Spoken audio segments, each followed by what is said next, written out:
Have you ever wondered what it feels like to walk through a city that bridges two continents? Or stand beneath cathedral vaults so high they seem to touch heaven itself? The Mediterranean holds answers to questions you didn't know you had. Here, where civilizations have crossed paths for millennia, every island tells a myth. Every ruin whispers secrets. From Istanbul's busy energy to islands where time moves with the tides, this region captures the essence of human story.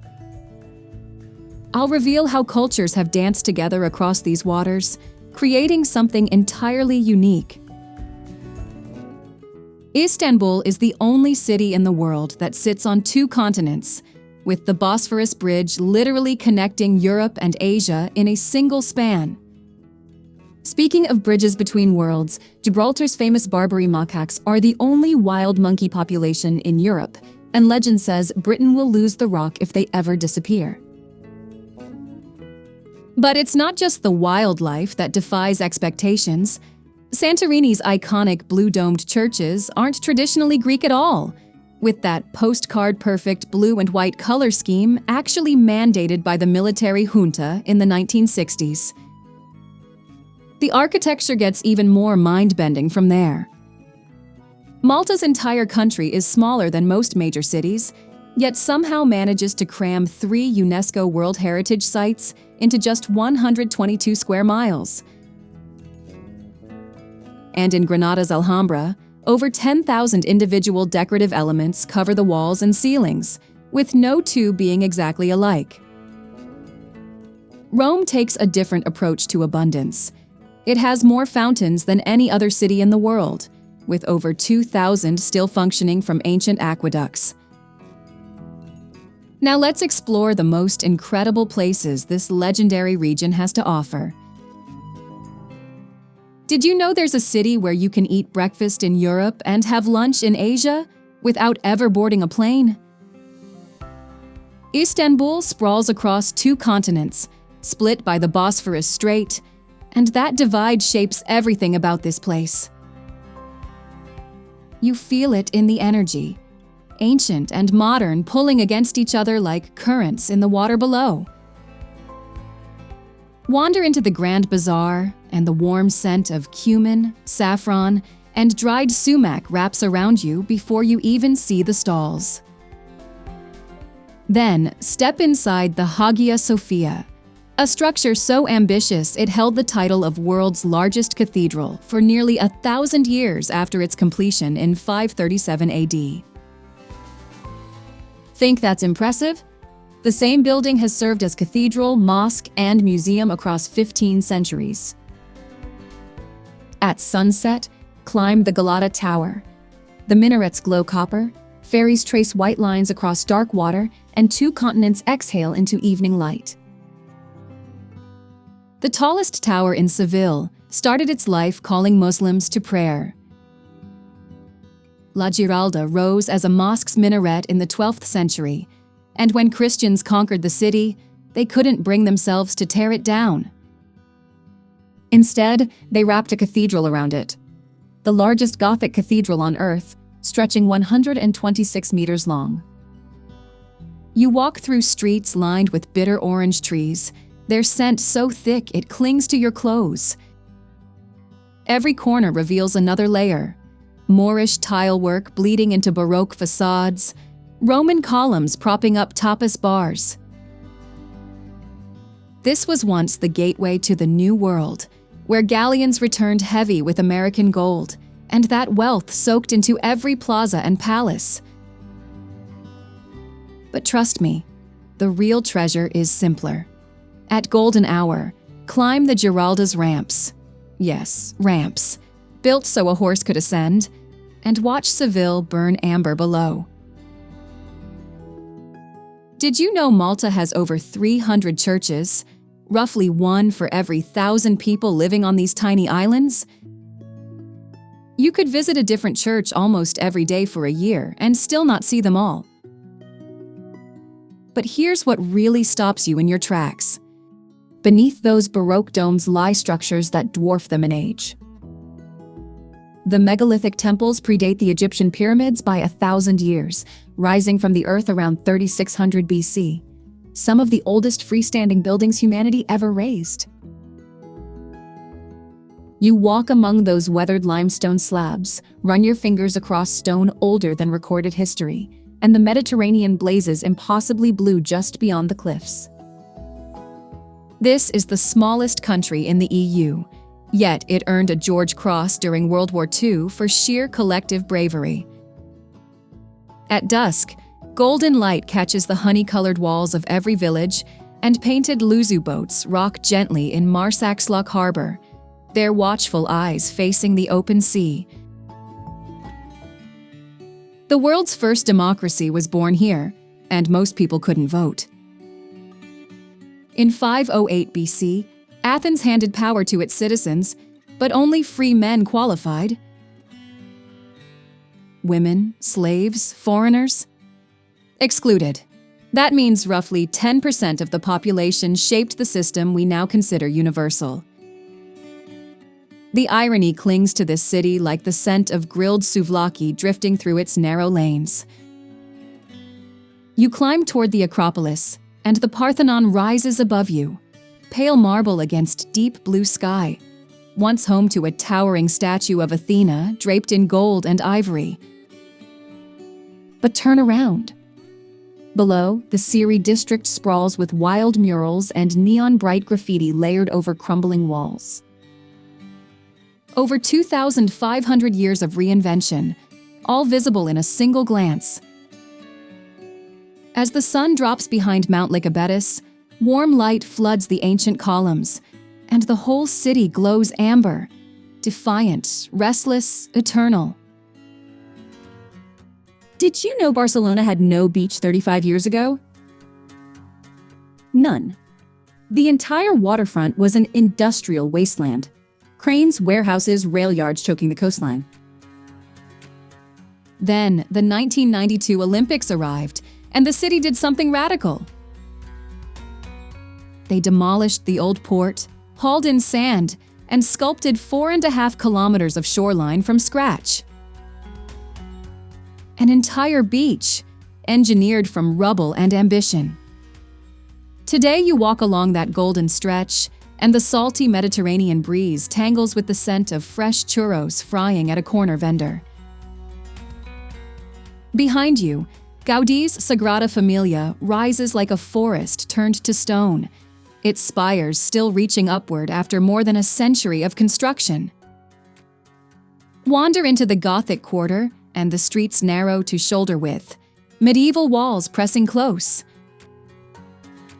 But climb to Park Güell at golden hour, and the whole city sprawls beneath you, ancient stone glowing warm beside that impossible invented sea. Roman concrete is stronger than anything we mix today. Wait, really? The recipe was lost for centuries, yet structures poured over 2,000 years ago refuse to crumble while our modern buildings crack within decades. That durability is everywhere you look here. The Pantheon's dome, the largest unreinforced concrete dome ever built, still stands open to the sky through its oculus, rain falling straight onto the marble floor, just as it did when emperors walked through. But here's what gets me about Rome. Beneath your feet, entire worlds remain buried. Excavators regularly discover forgotten temples and ancient homes hiding under apartment buildings, some still being unearthed right now. You walk cobblestone streets where espresso drifts from every doorway, pass ruins older than most civilizations, then duck into a basement restaurant and find a Roman column holding up the ceiling. Golden hour here doesn't just light the Colosseum, it dissolves the centuries entirely. For centuries, this tiny republic minted its own currency, answered to no king, and rivaled Venice in wealth, all from a sliver of coastline. Dubrovnik wasn't just a city. It was a sovereign nation disguised as one. Walk the city walls, nearly 2 kilometers of unbroken medieval fortification, and you'll understand how a place this small held its ground for so long. Below you, terracotta rooftops spill toward the Adriatic in every shade of burnt orange and clay, crashing against that impossible blue. Look closer, and you'll spot newer tiles among the old. Those mark the scars of the 1991 siege, when shells rained down on these same streets. Residents rebuilt it stone by stone, matching the originals so precisely you'd never know unless someone told you. At sunset, golden light floods the straton, and the limestone beneath your feet glows warm as embers slowly cooling. Did you know you're standing inside a volcano? That caldera stretching 12 kilometers beneath those white clifftop villages? It's the scar left by one of the most catastrophic eruptions in human history. Around 1600 BC, this island tore itself apart, swallowing its own center into the sea and helping topple the Minoan civilization on Crete. Buried beneath the ash, an entire Bronze Age city called Akrotiri lay perfectly preserved for over 3,000 years. A Greek Pompeii, centuries older than Pompeii itself. And from that volcanic soil, some of the oldest vineyards on Earth still produce wine with a mineral bite you won't find anywhere else.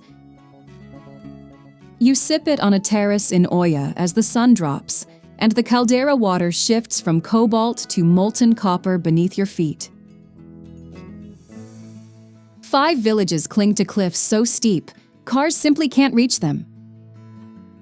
No roads in, no roads out, just trails, boats, and a tiny train threading through the rock. Cinque Terre has been this way since the 11th century, when fishermen and farmers carved an entire world into these impossible slopes. You walk narrow paths between terraced vineyards that cascade hundreds of feet down to the Mediterranean, each row of vines built by hand on stone walls older than most European capitals. The houses? Stacked in faded pinks, yellows, and burnt oranges against that deep Ligurian blue. Trust me, nothing prepares you for Manarola at golden hour. The whole village glows like it's lit from within. Below, waves crash against the rock, and the scent of basil and salt air drifts up from somewhere you can't quite see. Did you know that before Venice ruled the waves, this coastline produced a maritime empire so powerful it wrote the laws of the sea? The Amalfi Republic drafted one of Europe's first maritime codes, a set of rules that govern trade across the entire Mediterranean for centuries. And today, you'd never guess it. You round a bend on a road carved into sheer cliff face, and pastel houses tumble down rocks so steep they seem to dare gravity. Lemon groves spill over terraced walls. Below, water so impossibly turquoise it looks artificial, crashes against ancient stone. The Cathedral of Amalfi rises from the town center, its Arab Norman facade a reminder that this was once a crossroads of civilizations, not just a coastal road. Sunset gilds everything copper and gold, the cliffs, the sea, the silence between waves. Twice a day, the sea swallows everything. The roads, the sand flats, the causeway. Gone. And there, rising from the returning waters like something conjured, Mont Saint-Michel emerges. A granite island barely 1 kilometer around, crowned by an abbey that stood since the 8th century. Here's the thing. This place isn't even in the Mediterranean. It clings to the wild Normandy coast, where tides surge faster than a person can run. You walk the narrow stone pathways, salt and ancient rock thick in every breath, medieval walls pressing close on either side. During the 100 Years' War, this tiny mount never fell. Not once. From the abbey's peak, the bay stretches endless in every direction, water rushing in, reshaping the world below, then retreating as if it were never there at all. Did you know that Mykonos fishermen used to navigate not by maps, but by listening to the wind? Each gust carried a name, a direction, a promise of weather, and skilled sailors could read the Aegean like a song. That tradition still threads through every boat that cuts these waters today. You step off the ferry and the salt air hits immediately, tangled with smoke from grilled octopus at a waterfront taverna. Whitewashed walls climb the hillside above you, and there, perched on the ridge, 5 Venetian windmills from the 1500s still stand, their wooden bones silhouetted against a sky turning copper at golden hour. Below them, little Venice clings to the shoreline, waves lapping beneath balconies painted in faded rose and blue. The wind never stops here. Neither does the island. Did you know that over 1,000 pizzerias crowd this single city, and every last one claims to serve the original? That's Naples for you. The world's first pizzeria opened here in 1830, and the debate over who perfects it has never stopped. But pizza is just the entry point. You walk down Spaccanapoli, a narrow slash cutting straight through the largest historic center in Europe, and the noise hits you. Scooters weaving past laundry lines, vendors shouting, espresso cups clinking on marble counters. Then you look up. Vesuvius looms beyond the rooftops, quiet and patient. This city has thrived in its shadow since 600 BC, defiant through eruptions and empires. At golden hour, warm light drapes over the crumbling facades of the Quartieri Spagnoli, and the smell of charred dough drifts from every doorway. 7 times. Catania has been buried by Mount Etna 7 times, and 7 times it clawed its way back.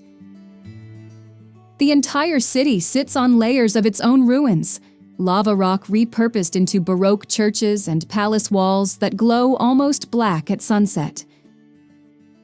You walk through the Piazza del Duomo, and there it is, a carved elephant perched on a pedestal, the city's defiant little mascot, guarding a cathedral built over the tomb of Saint Agatha. Every February, 1 million people flood these streets carrying her relics in procession. Sounds intense? Trust me, so is this city. Duck into the fish market on a weekday morning, vendors shouting over slabs of swordfish, blood oranges stacked in pyramids, the salt air thick enough to taste. As golden light catches the volcanic stone, Catania doesn't just glow. It smolders. Did you know that 8,000 mummified bodies line the corridors beneath Palermo? Some still dressed in their Sunday best? The Capuchin catacombs, established in 1599, hold one of the largest collections of preserved dead anywhere on Earth. Priests, lawyers, children, all posed upright along the walls, frozen in time for over 4 centuries. But step back into the daylight, and Palermo hits you with the opposite of silence. The Vucceria market erupts around you, vendors shouting over pyramids of blood-red tomatoes, the earthy punch of cumin and wild fennel thick in the air. Arab arches frame Norman towers, frame Spanish balconies. Every conqueror left fingerprints on this city. As golden hour spills across the Calza district, murals blaze on crumbling walls. Life insisting itself over ancient stone. The ferry rounds the headland, and suddenly the whole island hits you. A wall of green so dense it looks tropical, not Mediterranean. Corfu is one of the greenest islands in Greece, carpeted with over 4 million olive trees, many planted by the Venetians 4 centuries ago. And somewhere among those groves lives a creature found nowhere else on Earth, the Corfu bumblebee, a species that evolved in isolation on this single island. Walk the old town and Venetian archways, frame narrow lanes washed in ochre and terracotta. The oldest fortress in the Ionian Islands rises above the harbor, its stones layered with 10,000 years of human presence. But it's the cliffs at Paleokastritsa that stop you cold. Limestone plunging into water so impossibly blue it barely looks real, glowing amber as the sun drops low. Did you know that the ancient Greek theater in Taormina, built in the 3rd century BC, was later converted by the Romans for gladiatorial combat? Same seats, very different show. You climb the stone tiers, worn smooth by 23 centuries of feet, and there it is. Europe's largest active volcano, framed perfectly through the crumbling arches, steam curling from its peak like it's performing just for you. This tiny Sicilian hill town became Hollywood's open secret in the 50s, where Elizabeth Taylor and Richard Burton carried on their infamous affair under the paparazzi's gaze. Walk Corso Umberto today, and magenta bougainvillea spills over honey-colored stone, pooling color against walls older than most nations. Below, the turquoise shallows of Isola Bella glitter like something invented. Sunset turns everything amber. The ruins, the volcano, the wine in your glass. The Alhambra fell to Ferdinand and Isabella in 1492, the exact same year Columbus set sail for the Americas.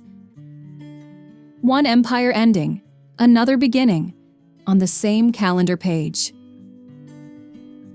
You walk through the Nasrid palaces, and every surface pulses with geometry. Thousands of interlocking tiles, carved stucco so delicate it looks like lace frozen in plaster.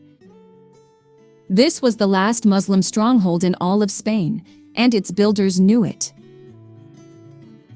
They poured everything into these walls. Step into the Patio de los Arrayans and the entire palace floats in its own reflection, perfectly mirrored in still water. Jasmine thickens the air in the Generalife Gardens while the Sierra Nevada rises white beyond the cypress trees.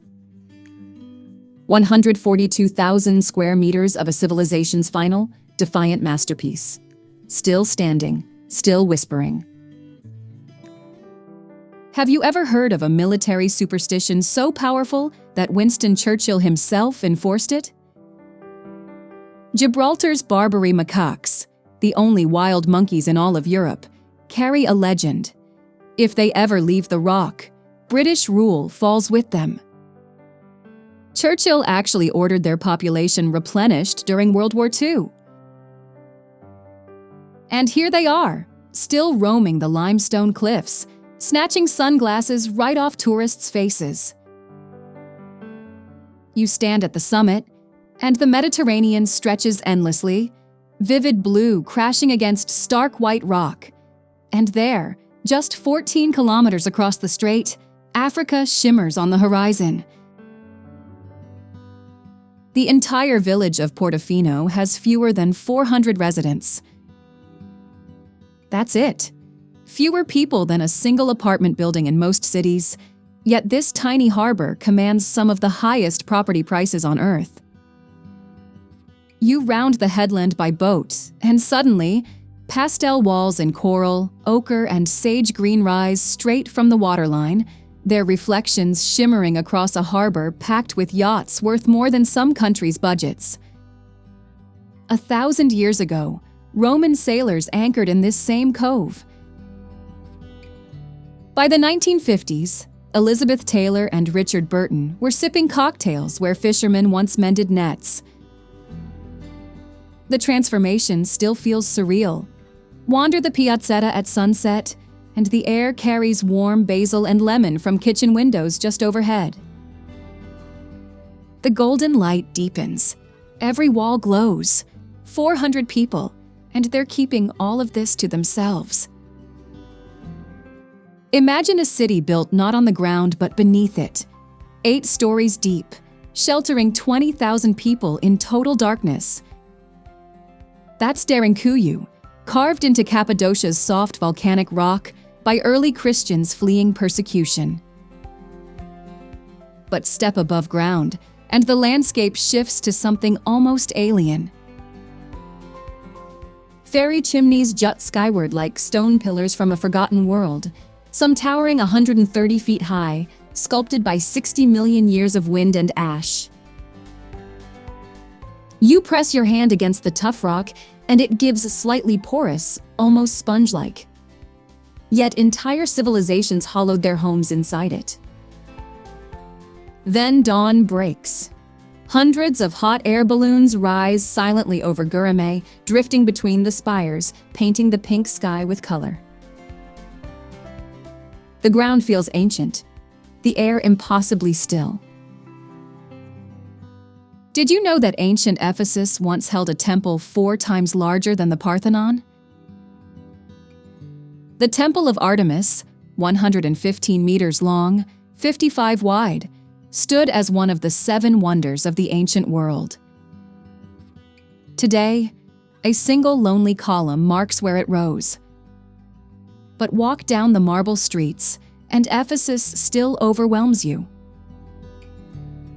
The Library of Celsus emerges around a corner, its 2-story facade carved with impossible detail, warm stone radiating 12 centuries of Mediterranean sun.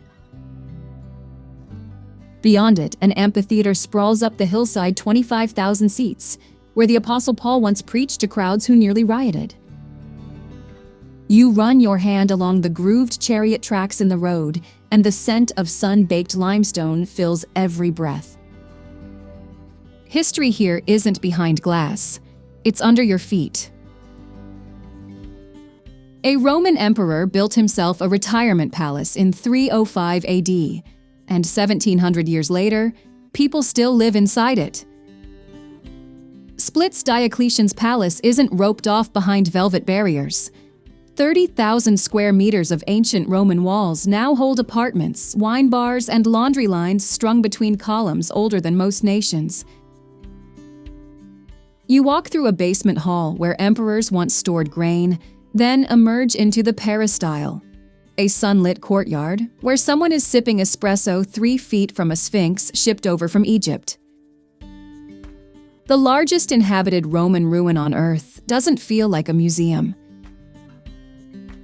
It feels like a neighborhood, and at golden hour, when warm light catches the pale stone against that impossible Adriatic blue, the centuries simply collapse, past and present sharing the same walls, the same afternoon. Have you ever walked through a building that spawned one of history's most terrifying myths? Beneath Heraklion lies the Palace of Knossos, 20,000 square meters of corridors so tangled, so disorienting, that ancient Greeks believed a half-bull monster stalked its depths. Nearly 4,000 years old, and you can still trace the labyrinth yourself. Faded frescoes of dolphins and bull leapers cling to plaster walls in ochre and deep cobalt. Beyond the ruins, the Venetian fortress of Kouls juts into the Aegean, waves crashing against stone that once guarded a city called Candia. Morning light warms everything gold here, ruins and cafe tables alike. During high tide, the Adriatic doesn't knock. It just walks right in. Seawater floods Peron's narrow medieval streets, and locals simply shrug and call it the sea coming to visit. This tiny Slovenian coastal town clings to a peninsula like it was carved from salt and stone, its Venetian Gothic facades glowing in shades of terracotta and ochre. 1,000 years of history wind through alleys barely wide enough for 2. Climb to St. George's Church, and the whole town unfolds below, red rooftops dissolving into blue water. The salty breeze carries fresh seafood and something else. Timelessness, maybe. Did you know Sorrento is home to a lemon tree over 300 years old, still producing fruit? That single ancient tree embodies everything about this place. You walk through terraced groves where lemons grow the size of your fist, their sharp citrus scent so thick you can almost taste it. Emperor Augustus chose these cliffs as his personal retreat 2,000 years ago. And honestly, the view explains why. The Bay of Naples sprawls beneath you, volcanic haze softening the horizon. At dusk, locals pour limoncello from bottles cold enough to fog, and the whole town glows gold against the sea. This town is dying, literally crumbling into the valley below, losing inches of cliff face every year. Some estimates give it 30 years before it vanishes entirely. Civita di Bagnoregio clings to a pinnacle of volcanic rock, like it's daring gravity to finish the job. You cross a narrow footbridge, wind pressing against you, and step into a place the Etruscans built over 2,500 years ago. Once home to 5,000 people, now barely a dozen remain. Dust and aged stone perfume every alley. At golden hour, the whole village glows amber against eroding cliffs, defiant, fragile, dissolving into sky. From ancient ruins to azure coastlines, the Mediterranean revealed itself as more than a destination. It's where civilizations were born and stories still unfold. If these timeless shores stirred something in you, subscribe for more journeys. Which Mediterranean moment would draw you back first?